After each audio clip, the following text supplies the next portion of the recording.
அடுத்து வரும் நிகழ்ச்சியானது ஜாய்ஸ் மேயர் ஊழியங்களின் நண்பர்கள் மற்றும் பங்காளர்களால் தாங்கப்படுகிறது.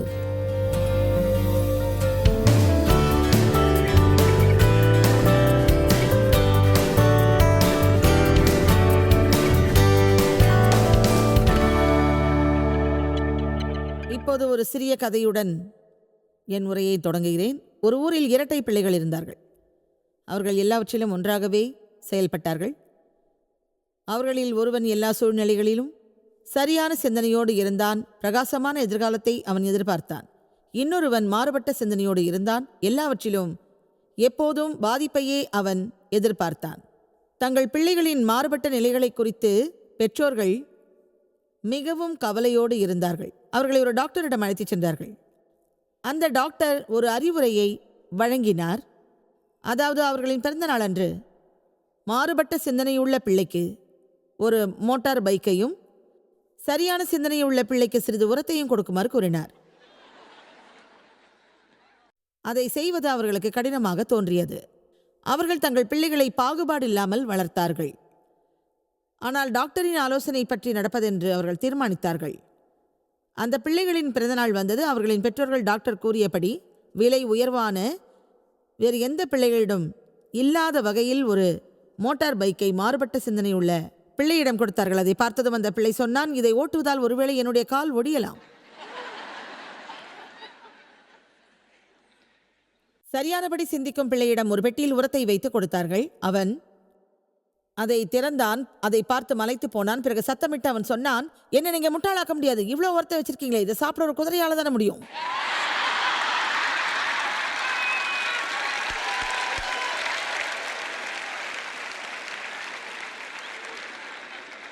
நான் உங்களிடம் ஒரு விஷயத்தை பகிரப் போகிறேன். என் வாழ்வின் பெரும் பகுதியில் நான் மாறுபட்ட ஒரு நபராகவே எப்போதும் இருந்திருக்கிறேன். என் வாழ்வின் தவறுகளை நான் அறிந்தேன். என் வாழ்வின் அநேக நாட்களில் நான் புண்படுத்தப்பட்டேன். ஏராளமான ஏமாற்றங்களை நான் சந்தித்தேன். ஆனாலும் நேர்மையாக சொல்கிறேன், என்னுடைய 23வது வயதில் தேவை நான் மணமுடித்தேன். ஆனால் இனியாவது எனக்கு மகிழ்ச்சி வருமா என்று நினைத்தேன். அப்படி சிலர் நினைப்பது ஒரு சோகமான விஷயம். சில நேரங்களில் எதையாவது நாம் தொடங்கினால் அதை நிலைப்பாடில்லாமல் நீடிப்போம். ஆனால் நம் வாழ்வில் உள்ள குழப்பங்களை தீர்ப்பதற்கும் நமக்கு ஒரு புதிய தொடக்கம் வருவதற்கும் கிறிஸ்துவை நாம் நாடமாட்டோம். பொதுவாக எப்பொழுதுமே தங்கள் வாழ்வில் கஷ்டத்தோடு உள்ள மக்கள் நல்லதை எதிர்பார்க்க மாட்டார்கள். ஏனென்றால் அதன் மூலமாக ஏமாற்றம் அடைவதை அவர்கள் விரும்ப மாட்டார்கள். மேலும் ஏமாற்றத்தின் பிரதிபலிப்பு அவர்களிடம் அதிகமாக இருப்பதால் அவர்கள் இப்படி நினைப்பார்கள், நல்லது நிகழ்வதை நான் எதிர்பார்க்கவே மாட்டேன், ஏனென்றால் அது நிச்சயமாக நடக்கப் போவது இல்லை. ஒருவேளை நீங்கள் அந்த நிலைமையில் இருந்தால் நீங்கள் அவசியம் மாற வேண்டும். எதிர்பார்ப்போடு வாழ்வதை நாம் தவிர்த்தால் நமது வாழ்வு எதிர்பார்த்ததை விட மிகவும் பரவசமாக இருக்கும். அதற்கு மாறாக நல்லதை எதிர்பார்த்து அது நடக்கவில்லை என்றால் நமக்கு நிச்சயமாக ஏமாற்றம் ஏற்படும். எனவே எதிர்பார்க்காமல் இருப்பது நல்லது. நாம் எதையுமே எதிர்பார்க்காமல் இருந்தால் மகிழ்ச்சியாக இருப்போம். அதே சமயம் நாம் மகிழ்ச்சியாக இருப்பதை பிசாசு விரும்ப மாட்டான். திருடன் திருடவும் கொல்லவும் அழிக்கவும் மட்டுமே வருவான். நம் மகிழ்ச்சியை பறிப்பதையே அவன் விரும்புவான். இயேசு சொன்னார், நானோ அவைகளுக்கு வாழ்வு உண்டாக்கும், அவை முழுமையாக பெறவும் வந்தேன் என்று. நமது எதிரியின் தாக்குதல்கள் எல்லாம் நம்மிடம் உள்ளதை பறிப்பதற்காக நடப்பது அல்ல என்பதுதான் உண்மை. அவன் பறிக்க விரும்புவது நமது மகிழ்ச்சியை. ஏனென்றால் மகிழ்ச்சிதான் நமது பலம். வேதம் சொல்கிறது, தேவனின் மகிழ்ச்சிதான் நம்முடைய பலம் என்று. அதை வேறு விதமாக பார்க்கிறேன். மகிழ்ச்சிதான் பலம். நான் நல்ல குணத்தோடு இருக்கும்போது என்னுடைய தேகத்தில் சக்தி அதிகமாக இருக்கும். நான் தவறான குணத்தோடு இருக்கும்போது என் உடலில் இருக்கும் சக்தி எல்லாம் குறைந்து விடும் தவறான குணத்தால். உங்களிடம் ஒன்று சொல்கிறேன், உங்கள் குணம் உங்களுடையது. வேறு யாரும் உங்களை ஒரு நல்ல மனிதராக மாற்ற முடியாது. அதுபோல் வேறு யாரும் உங்களை ஒரு கெட்ட மனிதராகவும் மாற்ற முடியாது. அதை மீண்டும் சொல்கிறேன், உங்கள் குணம் உங்களுடையது. நீங்கள் விரும்பினாலும் வேறு யாரும் உங்களை நல்ல மனிதராக மாற்ற முடியாது. மாறுபட்ட மனநிலையில் உள்ளவர்களுக்கு எந்த ஒரு நல்ல விஷயமும் மகிழ்ச்சியை தராது. அதேபோல் வேறு யாரும் நமக்கு கெட்ட குணத்தை வழங்க முடியாது. உண்மையிலேயே எல்லோருக்கும் அதுதான் சாத்தியமாகும். நம் வாழ்வில் உள்ள மோச சூழ்நிலையால் நமக்கு கெட்ட குணம் இருப்பதாக நினைக்கிறோம். அந்த குணம் எதனால் வந்தது என்பதை அறியாமல் இருக்கிறோம். ஆனால் அது இயற்கையாக வரும் ஒரு குணம். கிறிஸ்துவின் விசுவாசியாய் உள்ளவர் அதை பற்றி கவலைப்பட தேவையில்லை. ஏனென்றால் வெளியில் உள்ளதை விட நமக்கு அவர் உள்ளுக்குள் வழங்கியிருக்கும் சக்தி மிக மகத்தானது. இந்த உலகில் உள்ளதை விட என்னுள் இருக்கும் அவர் மகத்தானவர். நமது பிரச்சனைகளின் நடுவிலும் நாம் மகிழ்ச்சியோடு இருக்க வேண்டும். அதற்கு ஒரு காரணம் இருக்கும் என்று வேதம் நமக்கு போதிக்கிறது. ஆமென். உங்களில் சிலருக்கு இந்த வருடம் கடினமாக இருந்திருக்கலாம். சிலருக்கு 5 வருடங்கள் கடினமான நேரம் இருந்திருக்கலாம். இப்போதும் சிலருக்கு கடினமான நேரம் இருக்கலாம். உங்களிடம் மாறுபட்ட மனம் இருந்தால் எந்த ஒரு நல்லதும் நமக்கு நடக்காது என்ற மனப்பான்மை இருந்தால், ஒரு உண்மையை உங்களுக்கு நான் சொல்கிறேன். சாத்தான் உங்கள் வாழ்வை சீர்குலைப்பான். அதனால் உங்களுக்கு எந்த ஒரு நன்மையும் கிடைக்காது. எனவே நாம் விசுவாசிப்பதையே பெறுவோம். நாம் விசுவாசிப்பது மட்டுமே நமக்கு வாய்க்கும் என்று எப்போதும் நான் சொல்வேன். நான் அதிகமாக எதிர்பார்ப்பேன், ஆனால் அதில் பாதியளவு உறுதியாக கிடைக்கும். அதே சமயம் எதுவும் கிடைக்காமலும் இருக்காது.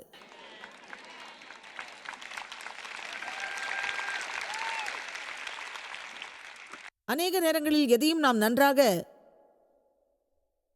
சிந்திப்பதில்லை. என்ன நடக்கிறது என்பதை அறிய நாம் காத்திருக்க வேண்டும்.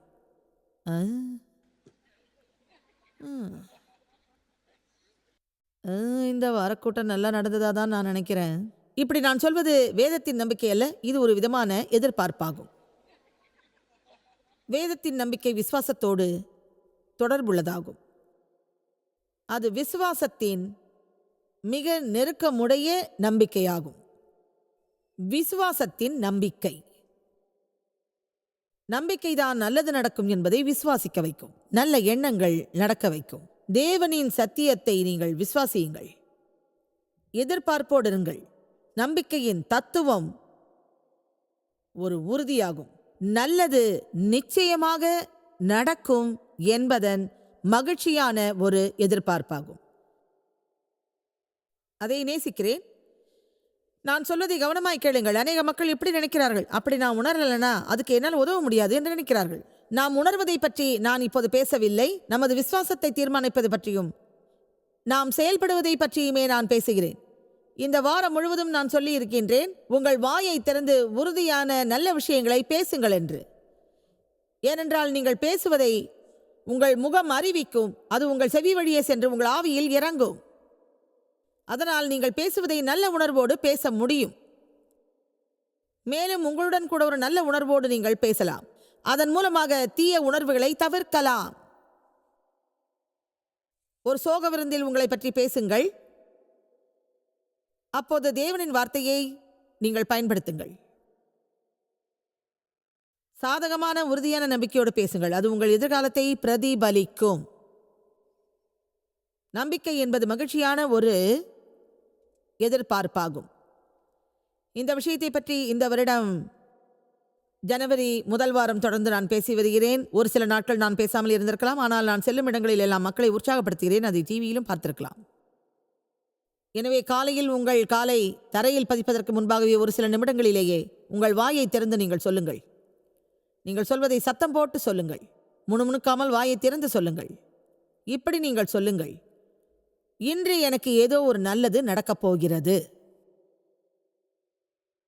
அதோடு நிறுத்தாதீர்கள், அதோடு முடிக்காதீர்கள். எதிரியை பைத்தியமாக்கும்படியாக இப்படி சொல்லுங்கள், இன்று எனக்கு ஏதோ ஒரு நல்லது நடக்கப் போகிறது. இன்று ஒரு நல்லது நிகழ்வதை நான் எதிர்பார்க்கிறேன். ஏதோ ஒரு நல்லது என் மூலமாக நிகழும். ஏனென்றால் அதற்காக நான் ஆசீர்வதிக்கப்பட்டுள்ளேன். ஆனால் ஆசீர்வாதம் பெறுவதோடு நாம் நிறுத்தக்கூடாது. பிறருக்கும் நாம் ஆசீர்வாதமாக இருக்க வேண்டும். ஆபிரகாமிடம் தேவன் சொன்னார், நான் உன்னை ஆசீர்வதிக்கிறேன். நீ பிறருக்கு ஒரு ஆசீர்வாதமாக இருக்கவும், நீ பிறருக்கு நன்மை செய்யவும் நான் உன்னை ஆசீர்வதிக்கிறேன். எனவே நம்பிக்கை என்பது ஒரு சரியான மனநிலை ஆகும். நம்பிக்கை நிறைந்த ஒரு மனிதன் எப்போதும் எதிலும் மாறுபட்டு இருக்க மாட்டான். தங்கள் பிரச்சனைகளை அறிந்து அவர்கள் அதை கையாளும் போதும் அவர்கள் நம்பிக்கையோடும் நல்ல குணத்தோடும் வெற்றியை பற்றி விவாதித்தபடியும் இருப்பார்கள். அவர்கள் நம்பிக்கையான உணர்வோடு இருப்பதுடன் மிக பலமாக எதிர்த்து விவாதிப்பார்கள். மிகவும் பலமாக விவாதிப்பார்கள். பலமாக விவாதிப்பார்கள். அதுதான் வெற்றிக்கான வழி.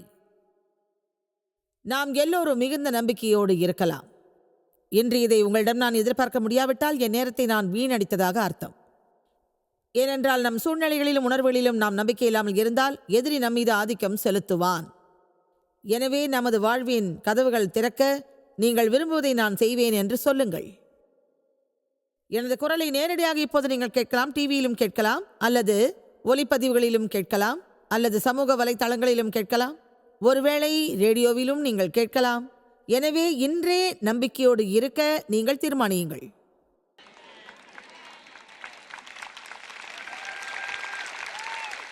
நீங்கள் ஏன் வேறு எதையும் தீர்மானிக்க வேண்டும்? நீங்கள் மகிழ்ச்சியோடு இருக்க விரும்பினால் நீங்கள் ஏன் அதை தேர்வு செய்யக்கூடாது? உங்கள் எண்ணங்கள், உங்கள் குணங்கள், உங்கள் வார்த்தைகள் எல்லாமே உங்களுடையது. எனவே உங்களுக்கு நம்பிக்கை வர வேறு எதற்காகவும் நீங்கள் காத்திருக்க வேண்டியதில்லை. எனவே நாம் முதலில் தீர்மானிப்போம், அதை நமது உணர்வுகள் பற்றிக் கொள்ளும். முதலில் நாம் தீர்மானிப்போம், அதை நமது எண்ணங்கள் பற்றிக் கொள்ளும். எனவே நாம் தீர்மானம் எடுக்க நமக்கு உணர்வு வருவதற்காக நாம் காத்திருக்க வேண்டியதில்லை. இந்த வார இறுதியில் நான் ஜாய்ஸ் மேயர் கூட்டத்திற்கு போகப் போகிறேன், அதுவரை நான் காத்திருக்க போறேன் என்று சொல்லாதீர்கள். நீங்கள் வரப்போவது இல்லை. நீங்கள் வரப்போவதே இல்லை.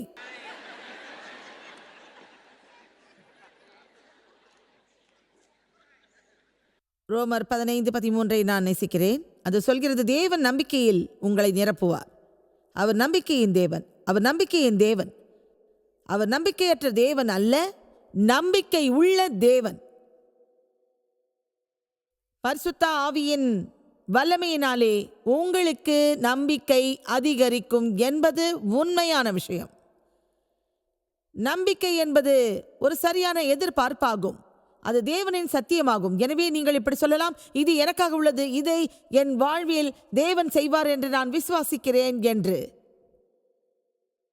வாருங்கள், உங்களுக்காக போராடுங்கள். அதே சமயம் மெத்தனமாக இருக்காதீர்கள். ஓரிடத்தில் அமர்ந்தபடி உங்களுக்கு நல்லது நடக்கும் என்று எதிர்பார்க்காதீர்கள். நன்றாக இருக்கும் சிலரை பார்த்து பொறாமையால் இப்படி நினைக்காதீர்கள். என் வாழ்க்கையில ஏன் நல்லது நடக்கலன்னு எனக்கு புரியலையே. அதை நானும் செய்தேன், அதுதான் நம் குணம். இப்படி சொல்லுங்கள், உமக்கு நன்றி தேவனே, அவர்களை நீர் ஆசீர்வதித்துள்ளீர், இப்போது நானும் அந்த வரிசையில் உள்ளேன்.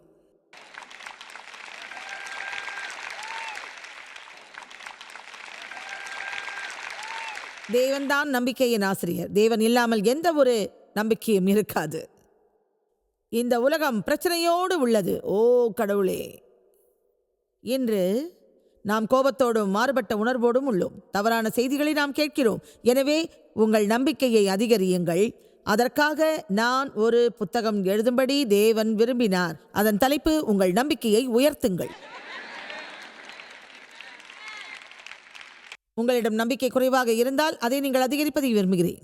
நீங்கள் அதிகமான நம்பிக்கையோடு இருந்தால் அந்த நம்பிக்கை முழுமையாக இருக்கட்டும்.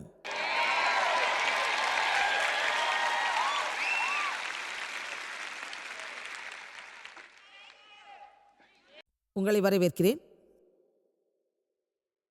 சந்தேகமும் மறுப்பும் நம்பிக்கையை பறிக்கும்.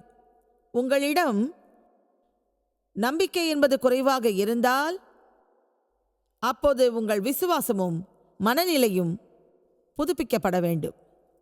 ஏதோ ஒரு நல்லது எனக்கு நடக்கப் போகிறது, ஏதோ ஒரு நல்லது என் மூலம் நடக்கப் போகிறது. நீங்கள் வீட்டுக்கு செல்ல 1 மணி நேரம் ஆனாலும் அது பற்றி எனக்கு கவலை இல்லை. இப்படி தொடர்ந்து சொல்லுங்கள், இன்று ஏதோ ஒரு நல்லது எனக்கு நடக்கப் போகிறது. தேவன் நல்லவர், ஏதோ ஒரு நன்மையை அவர் எனக்கு வழங்குவார். பிறரை தேவன் ஆசீர்வதிக்கும் போது என்னையும் அவர் ஆசீர்வதிப்பார். ஏதோ ஒரு நன்மையை அவர் எனக்கு வழங்குவார். ஆமென்.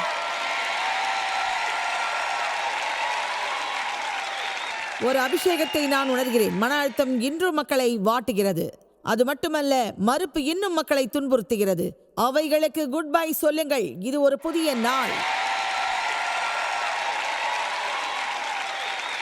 உங்களுக்கு தெரியுமா ஜாய்ஸ், இன்னைக்கு காலையில் நான் எழுந்தப்ப கீழே விழுந்துட்டேன். ஆனால் அதை நான் அதிகமாக உணரல.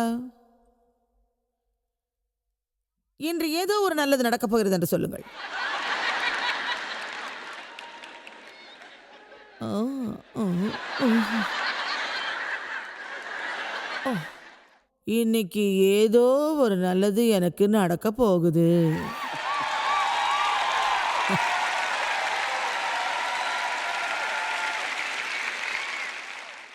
சில நேரங்களில் காலை நேரம் சற்று கடினமாக இருக்கும். ஓ, குறிப்பாக உங்களுக்கு வயது அதிகமாக இருந்தால் நேராக உள்ளதெல்லாம் கீழே விழுந்தது போல தெரியும்.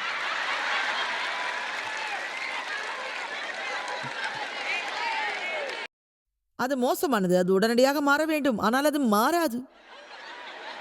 ஆ, ஆ. நாம என்ன செய்யலாம்?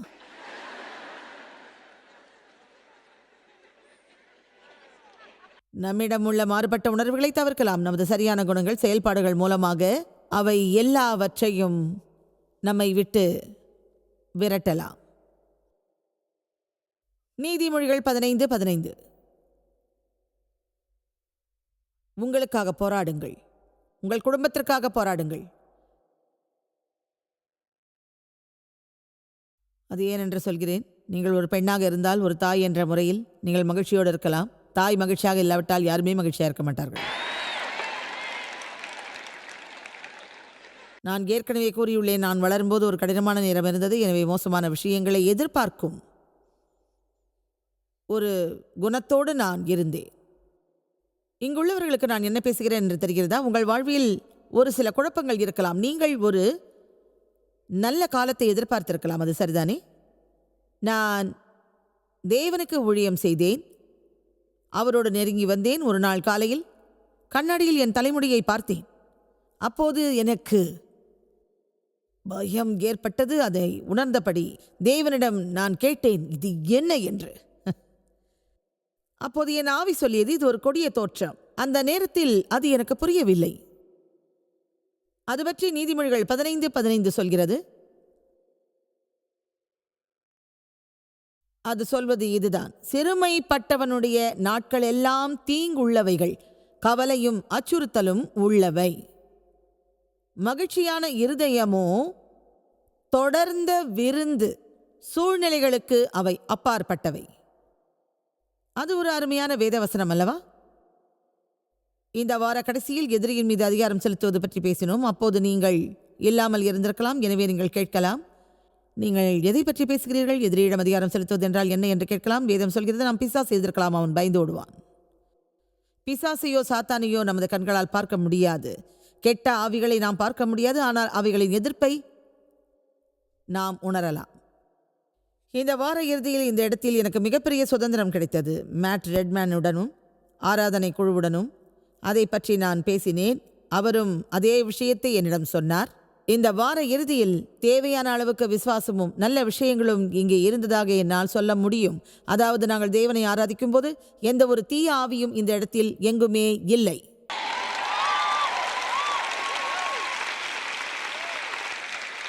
ஆமென்.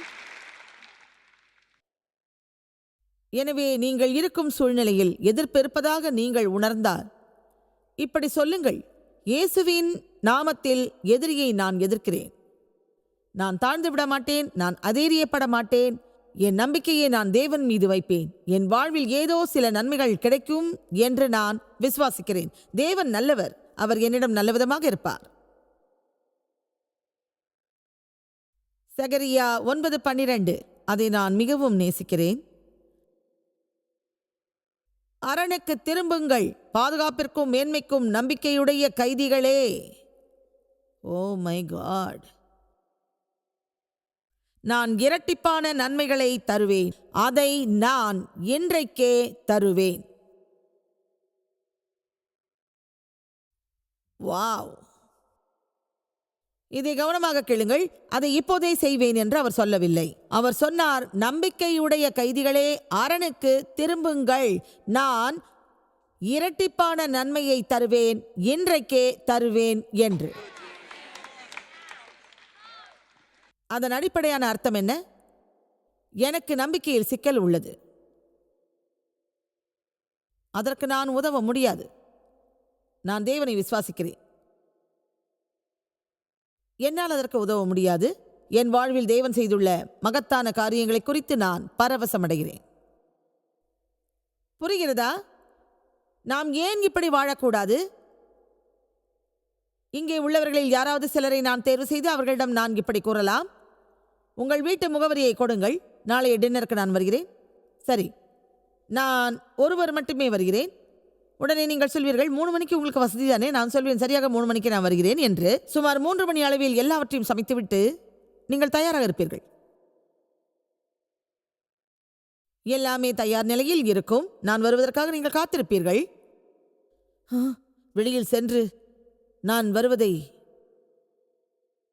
நீங்கள் மிகுந்த ஆவலோடு எதிர்பார்த்து உறுதி செய்வீர்கள். நான் உங்களிடம்தான் பேசுகிறேன். நீங்கள் யாராவது உங்கள் வாழ்வில் தேவனின் பிரசன்னத்தை எதிர்பார்க்கிறீர்களா?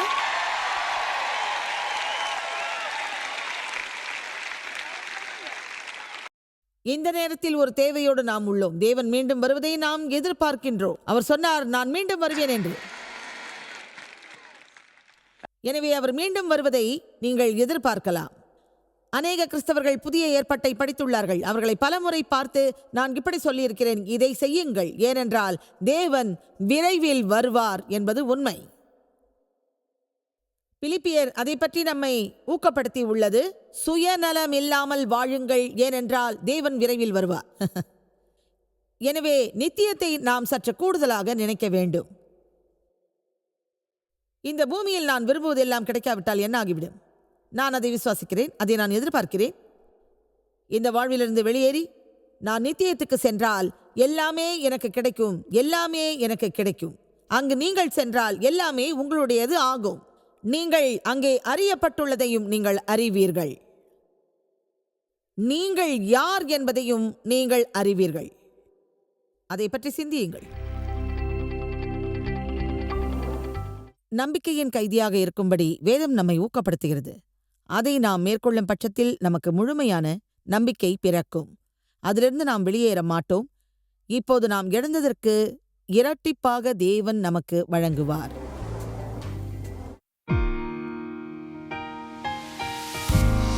இந்த ஊழியத்தை உலகமெங்கும் சாத்தியமாக்கும் நண்பர்களுக்கும் பங்காளர்களுக்கும் எங்களது நன்றியையும் பாராட்டுகளையும் தெரிவிக்கிறோம். ஒன்றாய் இணைந்து நாம் பசி உழவுகளை போஷித்து உடைகளை கொடுத்து தேசங்களுக்கு சுவிசேஷத்தை சொல்லி வருகிறோம். எங்களை தொடர்பு கொண்டு www.jmumindia.org உங்கள் ஜெப தேவைகள் மற்றும் எங்களின் வெளியீடுகள் பற்றி அறிந்து ஜாய்ஸ் அவர்கள் நிகழ்ச்சிகளை அறிந்து எங்களோடு இணைந்து தேவ அன்பை உலகிற்கு பரவச் செய்யுங்கள். அடுத்து வரும் நிகழ்ச்சியானது ஜாய்ஸ் மேயர் ஊழியங்களின் நண்பர்கள் மற்றும் பங்காளர்களால் தாங்கப்படுகிறது.